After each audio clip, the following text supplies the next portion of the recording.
To thank everyone for being here tonight and who is very much eager to get to know me.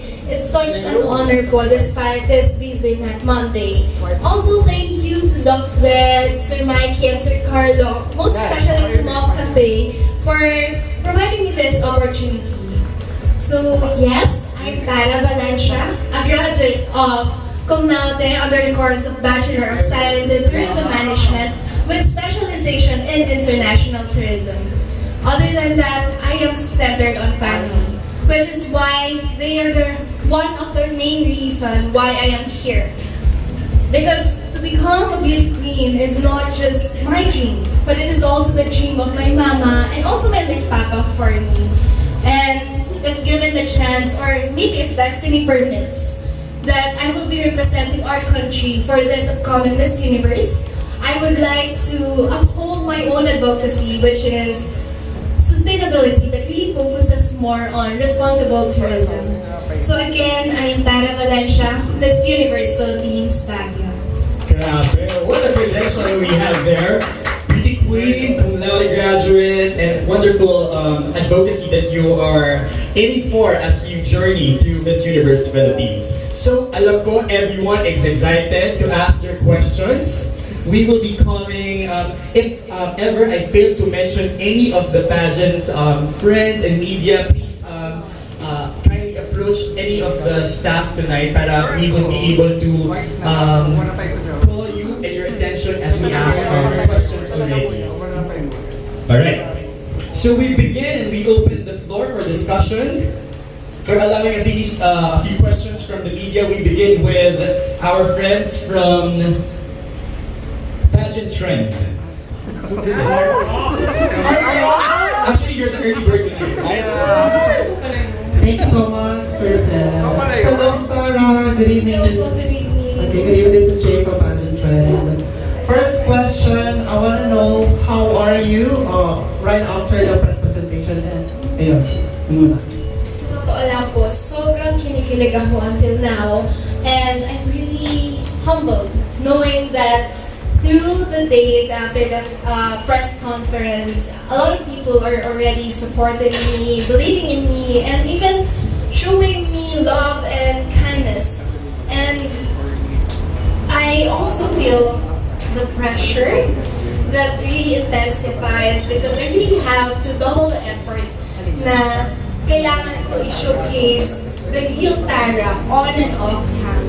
And that is what you really have to watch out for in this Miss Universe Philippines journey. And of course, marami nakapansin sa'yo during the press presentation about your looks and as well as your performance. So, nag-trending nga ito sa social media. So, how do you feel about it?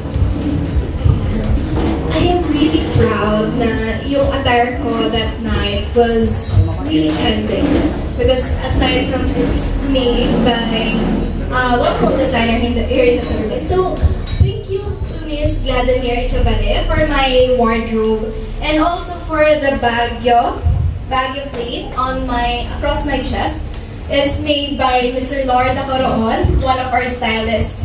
And I am really proud that it really trended. Nag-trending siya kasi it really represents how I'm carrying the name of Baguio across my heart all throughout this journey po. Congratulations in advance. One last question na lang, dear. Alam natin na, I guess you were a first timer sa Pag-try sa national pageant, right? Yes, ma'am. Okay, so how do you feel that you are also competing with the pageant veteran? It really is an honor to compete with pageant veterans. At the same time, I am really excited to be part of this 54 lovely, diverse, and beautiful candidates on this upcoming Miss Universe Philippines journey. Because we all have something that is distinct from one another, and we really will be preparing something that would really touch the hearts of every Filipinos. And that's something na ipapakita ko sa journey na ito. Ayan. Congratulations in advance, dear. Best of luck. Thank you so much, Sir. Thank you. Thank you very much, Pageant, for that question. And next we have Mr. RJ Ignasio of RJ Ignasio Vlogs.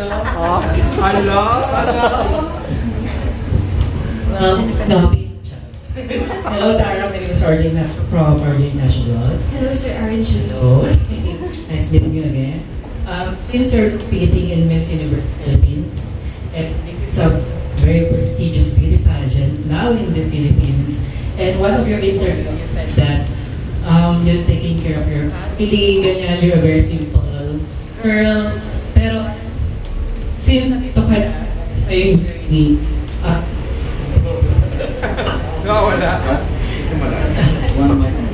okay, since nandito ka na sa journey mo, nag-change ba yung life mo like before?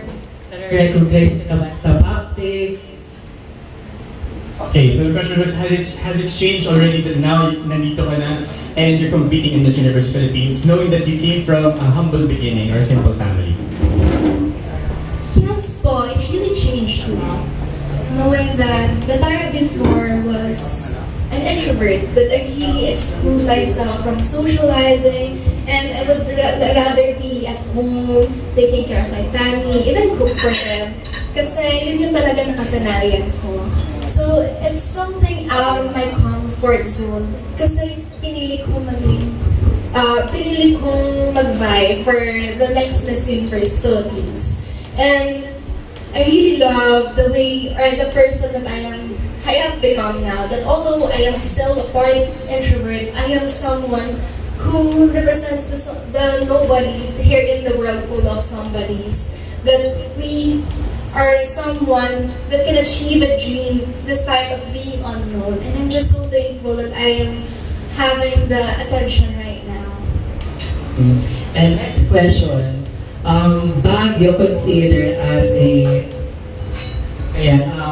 powerhouse here in the Miss Universe Philippines. Actually, last year, you almost won the big title. Di ba? Kasi si Krishna, she got the char. Is there any pressure? Of course po, sa totoo lang ang hirap pantayan ng mga performance na pinakita ng ating previous Baguio Kings from Genesis Latugan and also Krishna Marie Gravides. But at the same time, I was able to get their support na I really love the confidence that Genesis has shown in the Miss Universe Philippines 2022 and the dedication that Krishna Gravides was able to showcase on her Miss Universe Philippines 2023. And that's something that I would really take upon on this Miss Universe Philippines journey, because I want all the people, or the whole universe rather, to get to know Tara even more. And last question for technical aspects of the competition. In Miss Universe, we're at different eras. Before we had the Trump era, we have IMG era, and now we have JKN era. And different era, meron tayong tinatawag na different approach. For Miss Universe Philippines, what kind of approach are you that way now? For the kind of approach, it's how I will be relatable to people. And when it comes to relatability, it's about how I really tell my own story.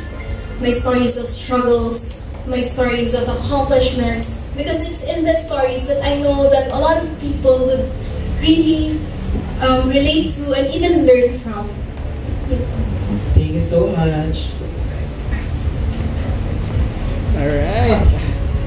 Thank you very much, RJ Ignasio of RJ Ignasio Vlogs, for that, for those questions that you shared.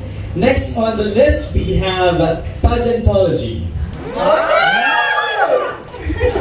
Mukhang maraming fans. Hello, Juan. Hi, Tara. Hello. Oo. Pero, are you biracial or you're half-half? Kasi, yung mga pageant pages, groups, kino-compare ka, you're like Latina. Sa totoo lang po, even before joining pageantry, ang dami nagpipilit na I have a foreign blood. Pero I am a pure Filipina po. Sorry. Again, I am a pure Filipina po. I am part Ilocano and part Pangasinense, and that's something that I am really proud of po. Ang ganda, no? Gandang Pinay. Anyway, your advocacy is all about sustainable tourism. Actually, hello? Yeah. So, ang dami nang gumamit ng sustainable tourism. Of course, Miss Earth, hindi yan. Ang dami mga pageant aspirants na gumamit ng sustainable tourism. So, ano yung, how does it differ naman sa approach mo? Living all my life sa Baguio, I have really become aware of our tourism industry, on how tourism greatly impacts our ecosystem. And it is the main reason why I chose to become an advocate for sustainability. And since 2018, I have been partaking and spearheading cleanup drives in our city and even tree planting. And all throughout this journey, after this, I will be partnering with a few tourism establishments, not just in our city, that really invites me to promote their sustainable practice. And I think that's the greatest gist of sustainability. It's how every established partners for a betterment of our ecosystem. Do you think your advocacy will have an impact pagdating mo sa Mexico, given a chance, of course, na makoronahan ka as Miss Universe Philippines? Definitely po. Yes. Pari Tiger.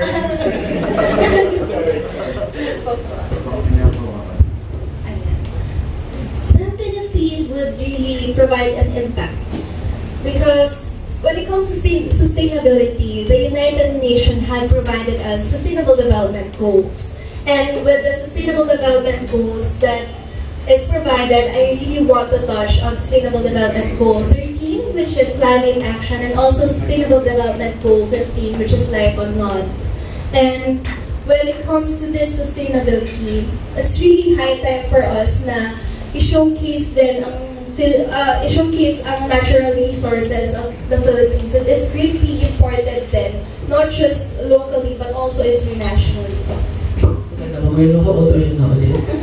Well, I'm turning 23 this month pa. Birthday mo. Also, do you have brother? Meron po. Alright, share kayo sa IG mo later. Meron po. Thank you so much, Pageantology. Ayan, nakilala natin si Tara and her advocacy through that question. She's a pure Filipina, okay? That's for sure. Next, we call in Mr. John Ray Gutierrez of Tiaraholics for some questions.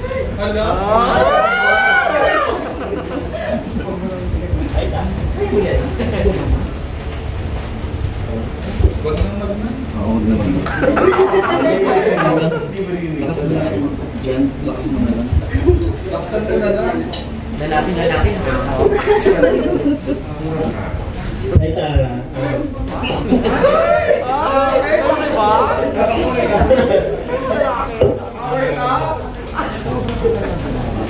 Okay. Question. Sa preparations mo ngayon, ano yung pinakamahirap na ginagawa? When it comes to preparations, wala naman pong madali. You really have to move out of your comfort zone.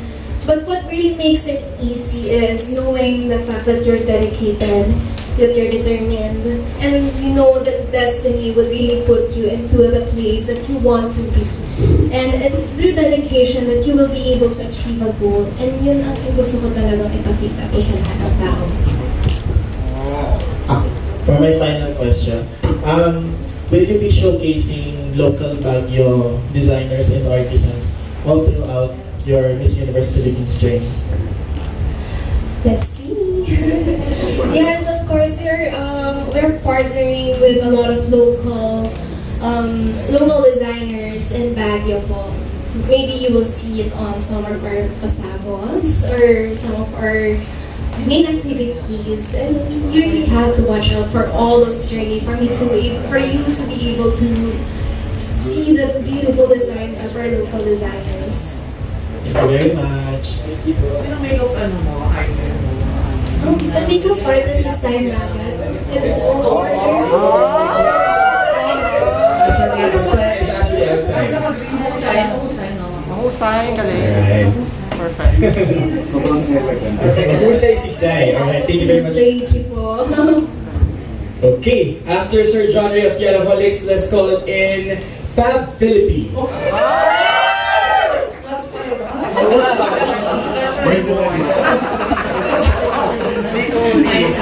Hello po. Pwede pong pasample naman ng introduction. I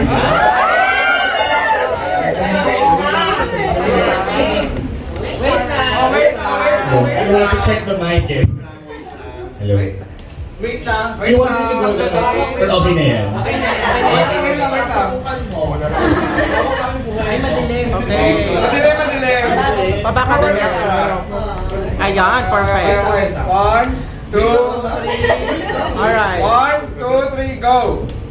Tara Valencia, Baguio. Oh! One more may nakaharap naman dito. Oh, yung may age. Okay, 1, 2, 3. Tara Valencia, 22, Miss Universe Philippines, Baguio. One more. Huwag na lang one more. May nakaharap naman dito sa Ayun. Yung cellphone ko, yung kamay. Ano ba natin talaga ng tao? Okay, diba? Sorry natin. Go Tara. Tara, sorry, ayan na. Ayan, nalobat na tuloy. Yeah. Tara Valencia, Miss Universe Philippines, Baguio. Okay! O, diba? Yung age, 30. Thank you, ma'am. Ang laging tinatanong ng lahat, why should you win Miss Universe? Wait lang. Tayo ba? Tatayo daw. Grabe pinapagod na si Tara. Wait lang. Wait lang, Tara. Wait lang, Tara. 1, 2, Wait lang si boyfriend. Wait lang daw. Si boy ano pala? Ay! Oy! okay, 1, 2, 3, go! I should be the Miss Universe Philippines 2024 because I know that I have a story to tell to the universe. A story of a nobody trying to be a somebody. A story of those underdogs, those wallflowers, those introverts that really is trying to find their way to achieve a dream that they thought that they can't. I am here to show the universe that I am capable to be your next Miss Universe Philippines and be the person that really inspires a lot of people.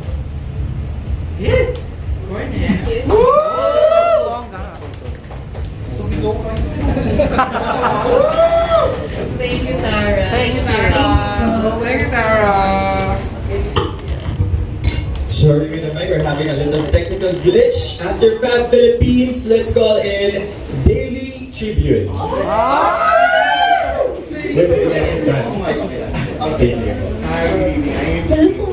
from the agency.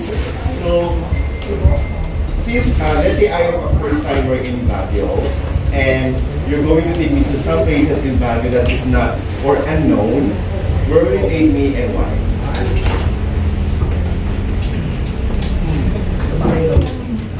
Naisip ko rin siya. Alam niyo po, Baguio is really well known of its top tourist destination and I would really suggest or recommend the newly rehabilitated Baguio Botanical Garden because not only the Cordilleran culture is really visible on that tourist attraction, but also other Asian communities such as the Japanese, the Korean, the Chinese communities, and it greatly signifies how Baguio is the melting pot of cultures and why we are considered as UNESCO Creative City for Crafts and Folk Arts.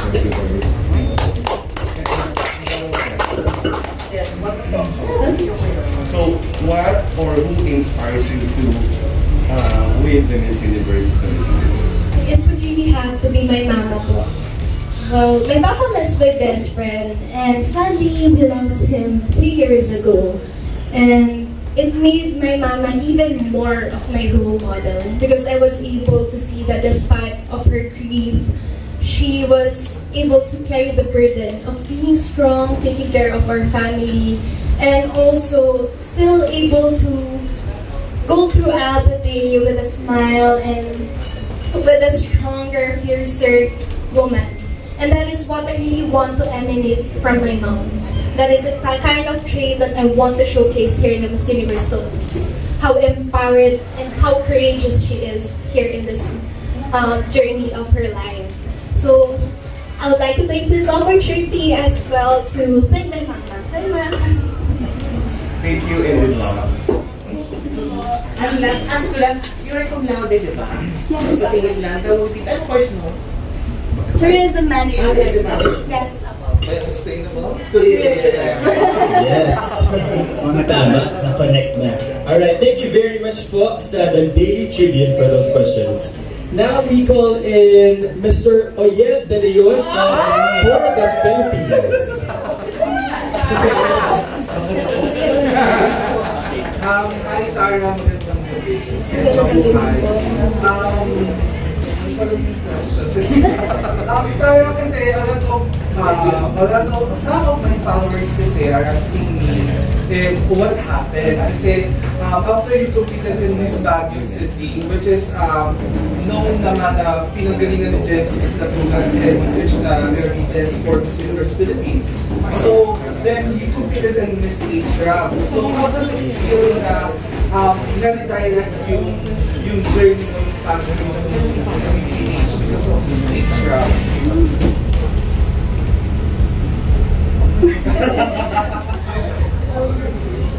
My team and I, the team in the Journey Philippines, have been greatly manifesting on joining the Miss Universe Philippines and representing Baguio. And that is why I really joined Miss Baguio 2023 and later on the Miss HRAP or the Hotel and Restaurant Association of Baguio. But this year we do have a accredited partner and it was really purchased by Attorney Pablo Sanidad II and I am really an appointee po talaga. So I was appointed this year for representing Baguio City. Okay. Also, you guys Yes, it's really destiny that brought me here. kasi Tara, nag-girl din kasi si Krishna last year because of her evening gown. So, paano yung planning mo for your preliminary and final na gown? Kasi after Genesis na nag-trending din, sinundan ni Krishna talagang tumaas yung following and hapon yung fans. So, paano yung preparation nyo for this, for the evening gown? Again, ang hirap po talagang pantayan ng isang Krishna Marie Gravides. But our team and I were really scouting a lot of designers from Baguio and also from other parts of Luzon for them to be able to showcase their own design. And maybe it's something na hindi lang kayo ang nag-aantay. It's something na aantayin ko rin po talaga kung paano tayo magpapasabog for this year's evening gown. Follow-up question. Kumusta yung preparation mo with your Q&A trainer?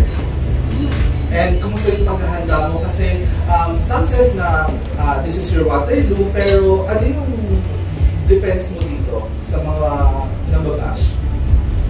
Ako naman po, I'm really open for constructive criticisms.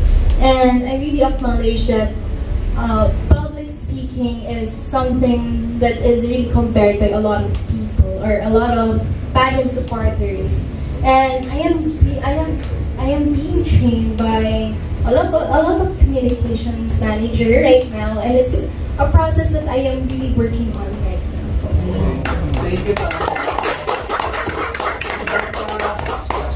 Thank you very much, Mr. Oyel De Leon for the Philippines for those questions. Now we proceed with Manila Standard.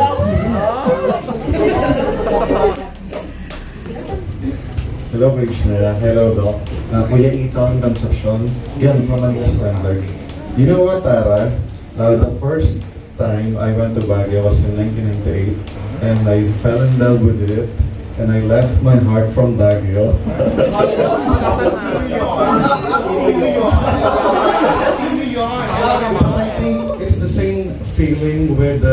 spectators during the press presentation, the first time they saw you. So, parang natural lang to sa mga Cordillerans like you, know, kasi you're known to be strong people, physically, mentally, and maybe emotionally. So, when you give your three special traits as Cordilleran, or characteristics? So, as an Igorot by heart, one of my characteristics would be our bravery.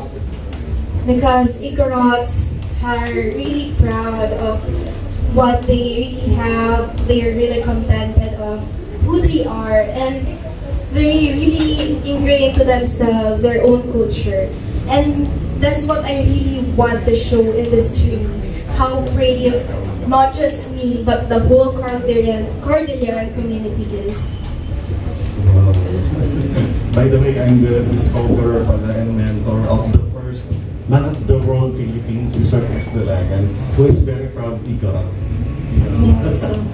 Tapos, follow-up question. I interviewed your mayor, former 3-star general, si Mayor Benjamin Magalon.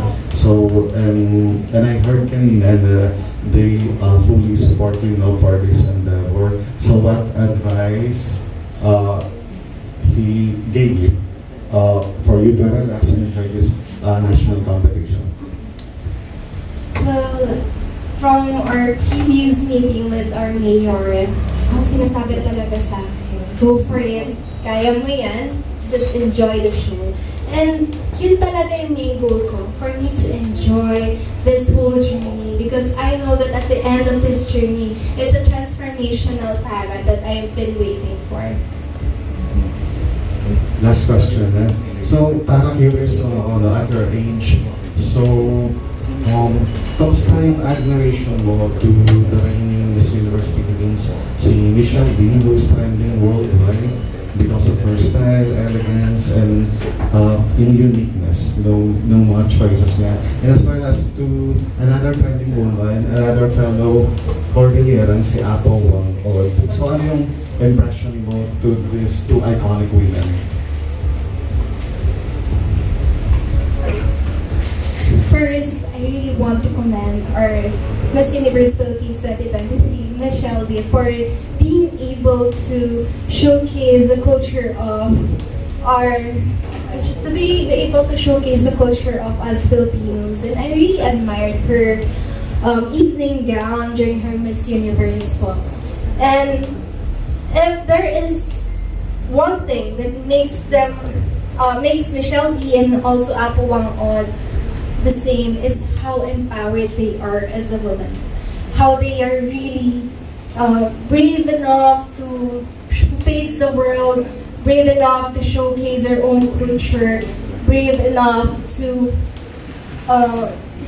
present to other people their own traditions. And that's what I am really proud of and want to showcase here in this journey.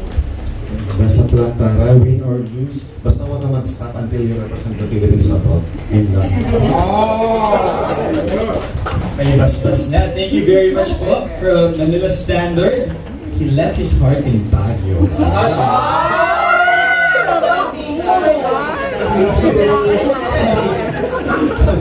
Alright, now we proceed with the next press media friend from the Crown Philippines. Yes. Hi Tara, nice to see you again. It's Christian from the Crown Philippines.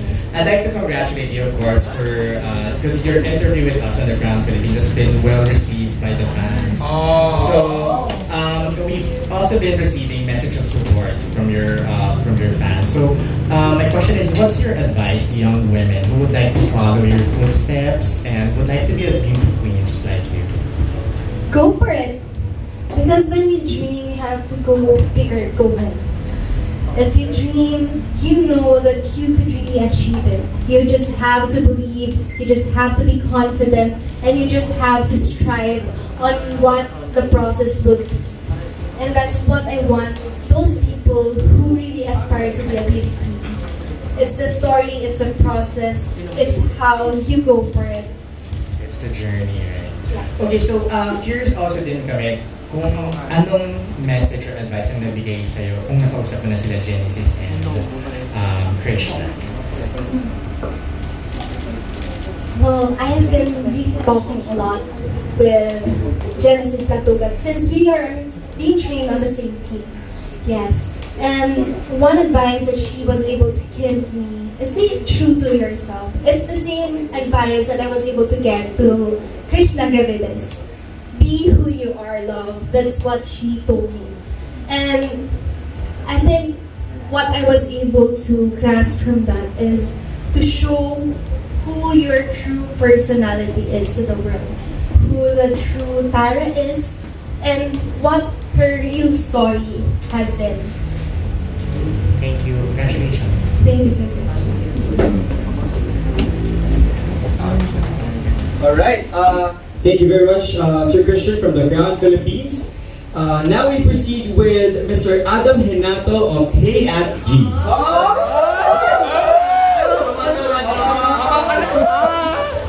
Can I do something different? Kasi they've been asking you.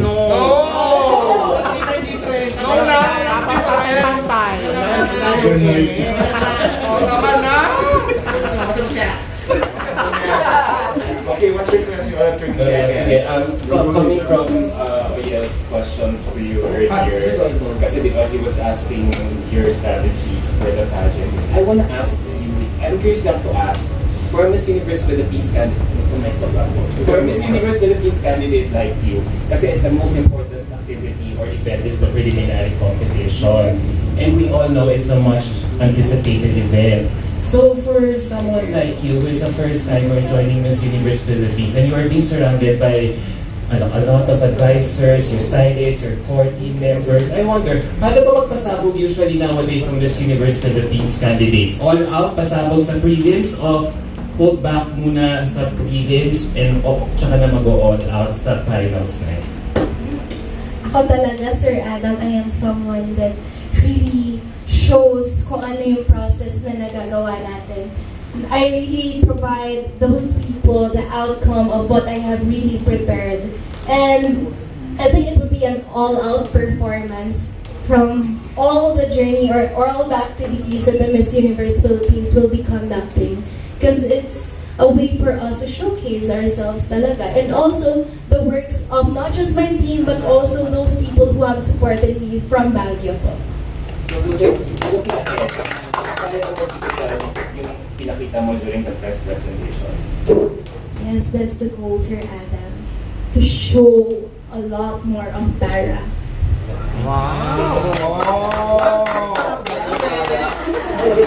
Let's see. That's something we have to look forward to sa mga pasabog ni Tara. Thank you very much, Sir Adam Hinato. We have last two media press friends. We proceed with Missology.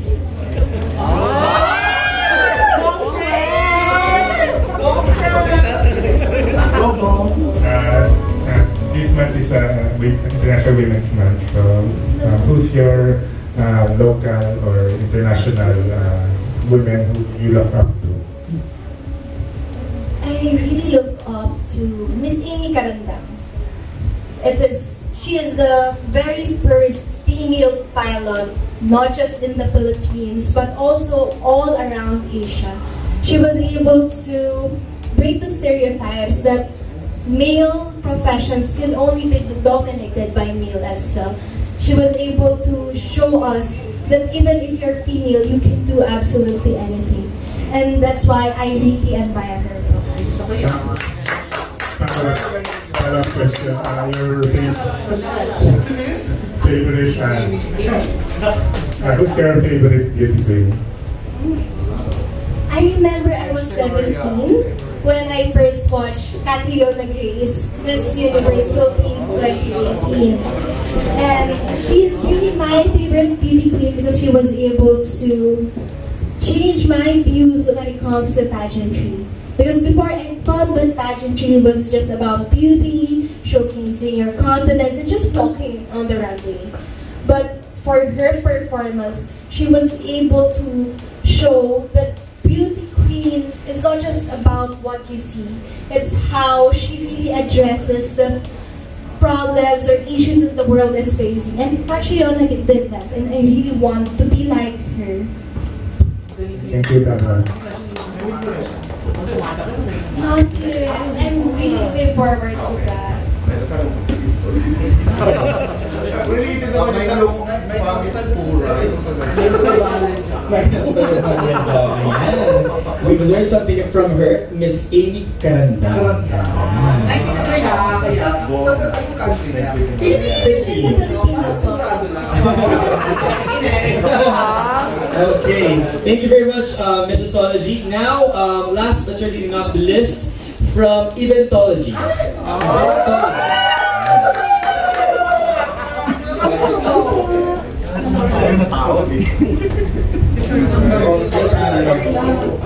The question for you is, what qualities of women from the north and in the mountains that you have that would help you win Miss Universe? It's the hardworking qualities of the Cordilleran people. That's what I'm really showing here in the Miss Universe Philippines. We Cordillerans really trust our own process. And with this trusting of the process, we also are confident with how we will be showcasing or with how the outcome may be. And that's what I'm showing here in this journey. A hardworking Tara, where her performance will be something that a lot of people will really have to watch out for. Good luck to you.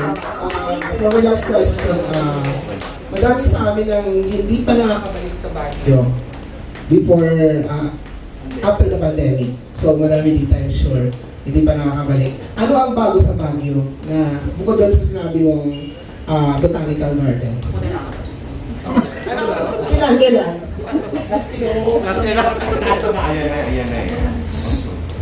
Alam mo sir, ang pinaka natutuwa ako sa Baguio would have to be how Session Road is closed every Sundays. Yes. Kasi dito na-showcase how our artisans or Baguio artists are really fulfilling their passion when it comes to performing, dancing, chalk art, and even pantomimes. And I think that's one of the greatest reasons din talaga why we uplift how we are considered as UNESCO Creative City for Crafts and Folk Arts. And it also showcases how Baguio is a walkable city where you can comfortably walk without the hassle of heat. So that's something you have to go to, most especially on Sundays.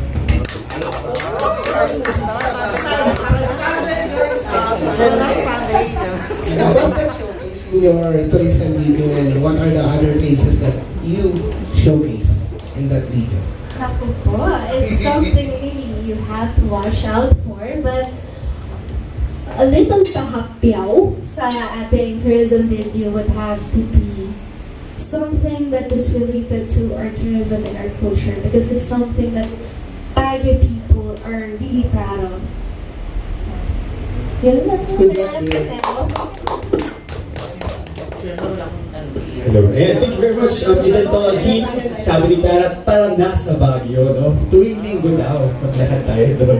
Tell me about something you're really good at. Again, tell me about something you're really good at.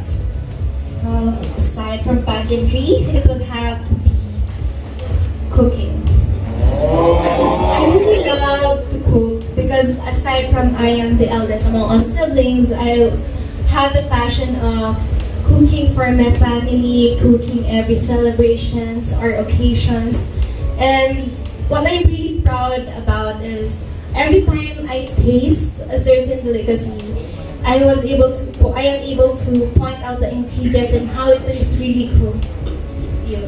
So thank you. Thank you. Thank you. Meron pa daw. Oh. Turunin daw lahat. Alright. Okay. And the question she picked is, if you were going to make a YouTube video, what would it be about? you're going to make a YouTube video, what would it be about? Ayan. Since we are in the today's generation where social media is really present and really promoted, I would like to have a YouTube video where we have a day in my life videos that really shows who Tara is and who Tara is kapag gumagala and who Tara is while she is preparing. Yun. So, a day in my life ang kanyang sagot. May someone ka rin papakilig kay Tara. Additional question. Meron! Pero, yun po, ang lahat ng mga sinusuporta. Yes! Akala ko maglalakad na din kayo sa Cannon Road. Okay, so we've learned that Tara does cook well and she wanted to have a video showcasing a day in her life. So any more questions?